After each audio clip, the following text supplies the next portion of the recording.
Bonjour mes amis férus d'histoire, aujourd'hui sujet très intéressant et méconnu, le choc des civilisations sous l'Antiquité.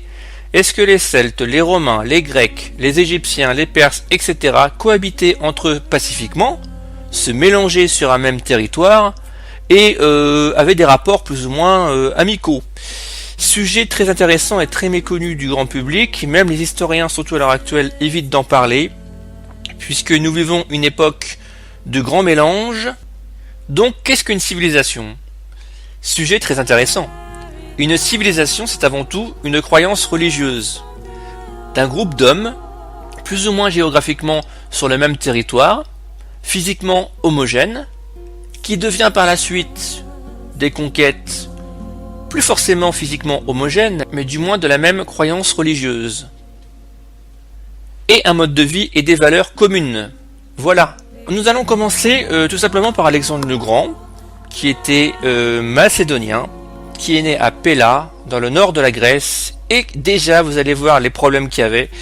C'est que les Macédoniens n'étaient pas considérés comme des Grecs par les cités-États de Sparte, d'Athènes, etc. Vous voyez déjà la différence. Les Grecs se considéraient comme une race à part entière, une aristocratie, les pères de la démocratie, et considéraient les Macédoniens qui étaient au nord comme des faux Grecs. Voilà. Ce que Alexandre a reçu de plein fouet avec son père Philippe II de Macédoine. Et ça l'a marqué beaucoup, Alexandre, hein. C'est pour ça, quand il est arrivé au pouvoir à l'assassinat de son père, il a unifié la Grèce, déjà. Sa mère le poussait beaucoup, en disant qu'il était descendant de Zeus et tout. Il avait un peu la grosse tête, je pense, par sa mère. Et puis son père était quand même assez volage et guerrier, il le voyait pas beaucoup, hein. Donc je pense qu'effectivement il a unifié la Grèce par le sang. C'était pas des bisounours à l'époque, hein, loin de là, hein.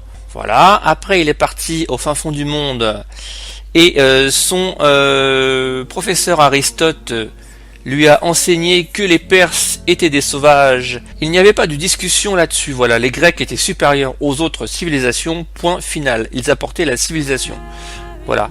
Et quand Alexandre est arrivé à Babylone, il s'est rendu compte de la beauté, de la richesse de la Perse, de la luxure de la Perse.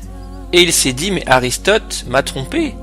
Les Perses sont une civilisation florissante et évidemment, voire peut-être supérieure aux Grecs. Après, il faut pas oublier, c'est que les Perses pillaient toutes les régions autour pour avoir ces richesses. Et bien plus, avaient des esclaves bien sûr comme les Grecs. Et justement, par souci, je sais pas si on peut dire que Alexandre était cosmopolite déjà pour son époque, précurseur oui, visionnaire aussi.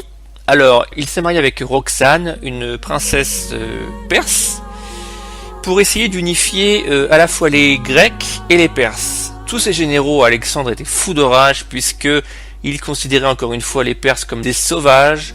Et je pense qu'Alexandre a fait ça non pas pour unifier à la fois les Perses et les Grecs, plus tard aussi quand il est parti en Inde il a essayé de le faire, mais pour essayer de réunir une espèce d'armée, une grande armée comme Napoléon avait fait avec sa grande armée, où il y avait des Polonais, où il y avait des Allemands, etc. Voilà, il a voulu faire ça à mon avis, il a fait ça pour des fins politiques et militaires. Mais bon, déjà, le génie d'Alexandre était là, qui pourrait aussi expliquer son assassinat.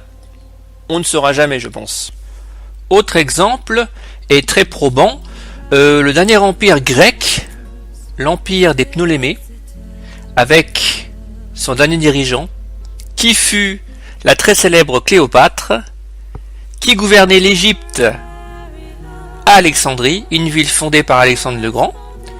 Eh bien écoutez, à Alexandrie, il n'y avait pratiquement que des Grecs, et d'autres îles à côté qui ont été plus ou moins spoliées après par les Romains, puis la fin par les Romains. On connaît l'histoire avec Marc-Antoine et Cléopâtre, hein. D'ailleurs j'ai fait une vidéo là-dessus, je vous invite tous à aller la voir. Eh bien écoutez, Cléopâtre gouvernait ces sujets sans vraiment les voir, puisqu'elle était dans sa cour entourée de Grecs. Il faut quand même avouer pour sa gouverne que ce fut pratiquement l'une des seules dirigeantes de l'empire des Ptolémées à parler la langue de son peuple, c'est-à-dire l'égyptien. Sinon les autres ne parlaient que grec. Encore un exemple de rejet de civilisation des Grecs vis-à-vis des Égyptiens. Le plus fort gouverne le plus faible. D'autres civilisations florissantes, comme les Romains, il y avait 2 points. La première, Rome commerçait avec d'autres civilisations, comme les Celtes, comme les Carthaginois au début, comme les Grecs au début aussi, avant qu'ils les envahissent. Et ça se passait plutôt bien, voilà. C'était les rapports commerciaux des différentes civilisations entre les Romains et les autres civilisations.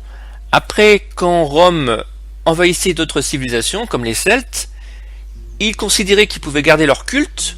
Les Celtes pouvaient garder leur culte, leur mode de vie entre guillemets, mais comme dans les grandes villes conquises, Rome imposait sa civilisation architecturale, en quelques générations, les civilisations conquises, on prend les Celtes par exemple, étaient, on va dire, se romaniser assez rapidement.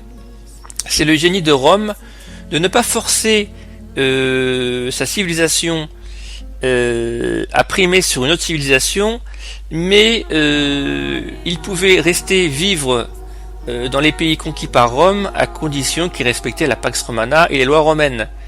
Et c'était très intelligent de leur part puisque ça évitait des conflits, à part en Germanie avec Varus et Arminius. D'ailleurs j'ai fait une vidéo là-dessus, je vous invite tous à aller la voir. Bon, c'est vrai que les Romains respectaient les civilisations, mais il fallait pas les embêter.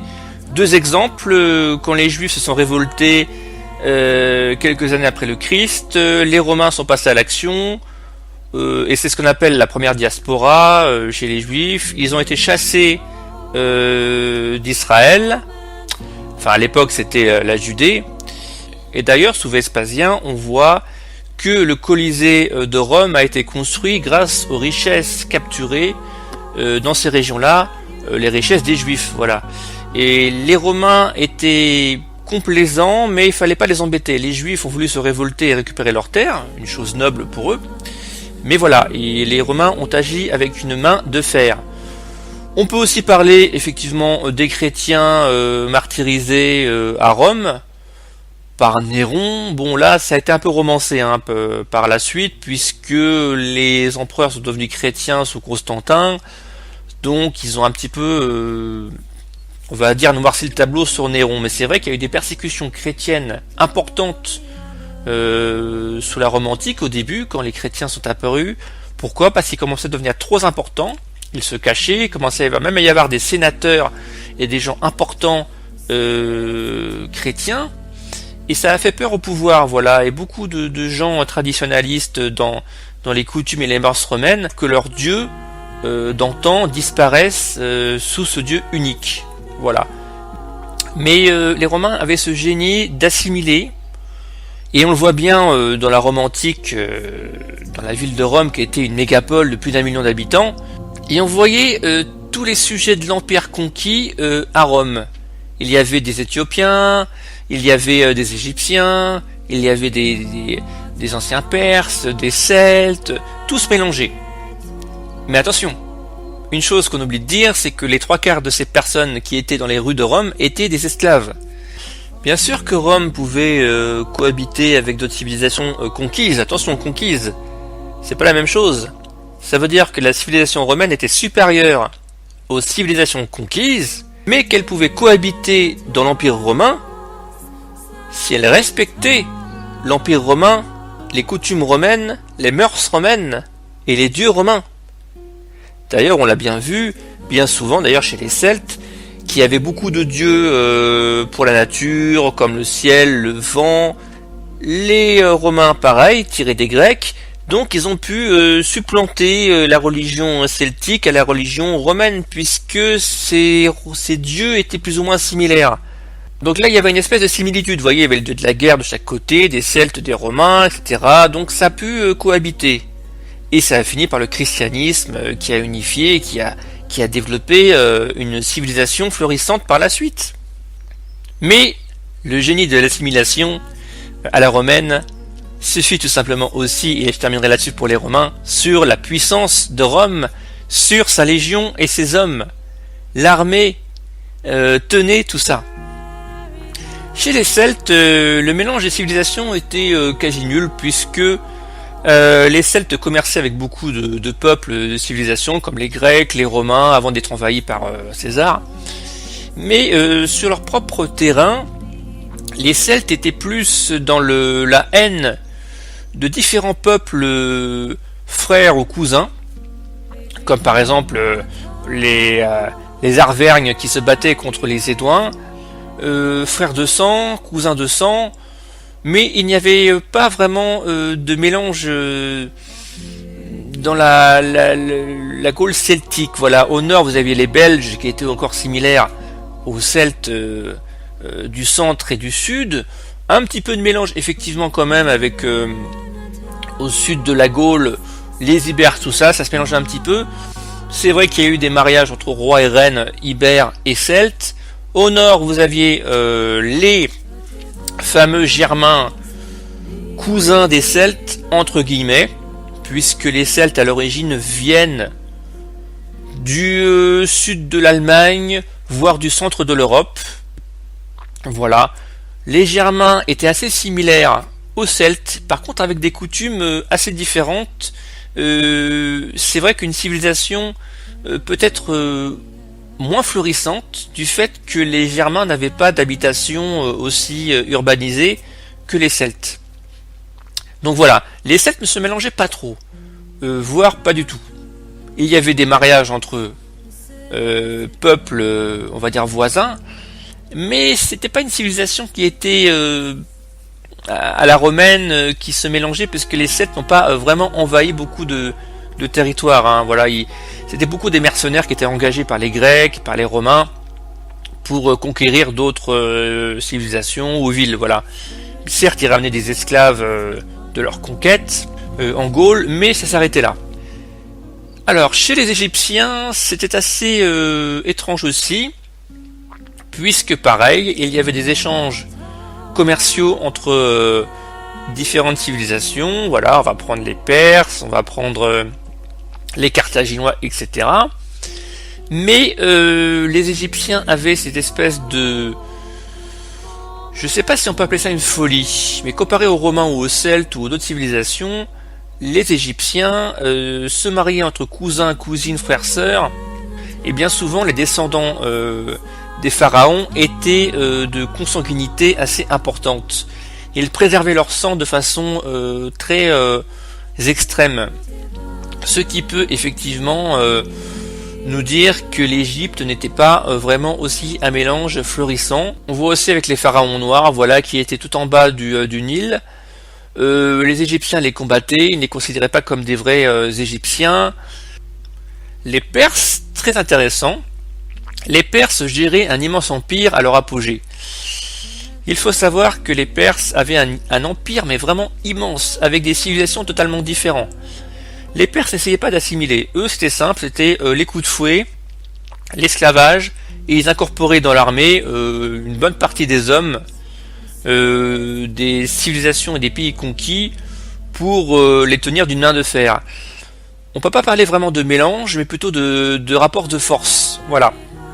Ce que les Romains ont fait de façon beaucoup plus subtile que les Perses. Sous l'Antiquité, toutes les civilisations se pensaient être le phare de l'humanité. Les Romains considéraient les Celtes comme des barbares, les Germains encore pire, les Grecs considéraient tout ce qui n'était pas grec comme des barbares, les Perses considéraient les autres civilisations comme des ennemis assoiffés de sang ou barbares aussi. En fait, c'est sans fin. Voilà. Donc, grande question, est-ce que sous l'Antiquité, il y avait un territoire où plusieurs civilisations cohabitaient pacifiquement? Voilà une grande question très intéressante.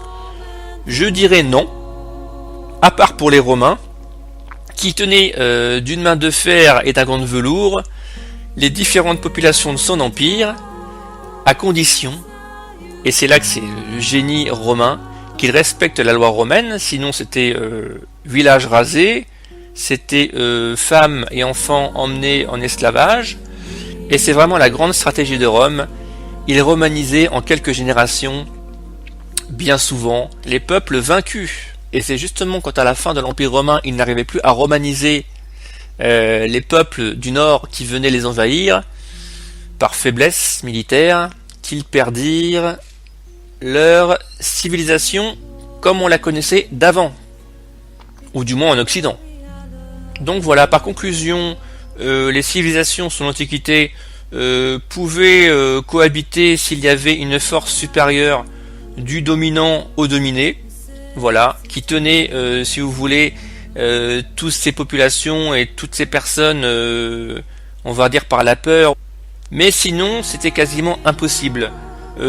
Aucun territoire sous l'Antiquité pouvait posséder plusieurs civilisations avec un pouvoir, on va dire, égaux pour toutes les civilisations. Ça, c'est pas possible, hein. Voilà, faut pas se leurrer là-dessus. L'homme est un loup pour l'homme, et l'homme a toujours été cruel. Il y a toujours un dominant et un dominé, hein, c'est la nature. Voilà, ça c'est sûr que à cette époque-là, c'était pas possible, hein. Voilà, j'espère que cette petite vidéo vous a plu. N'hésitez pas à liker, à vous abonner. C'est très bon pour le référencement. Voilà, je vous dis encore merci beaucoup et à très bientôt.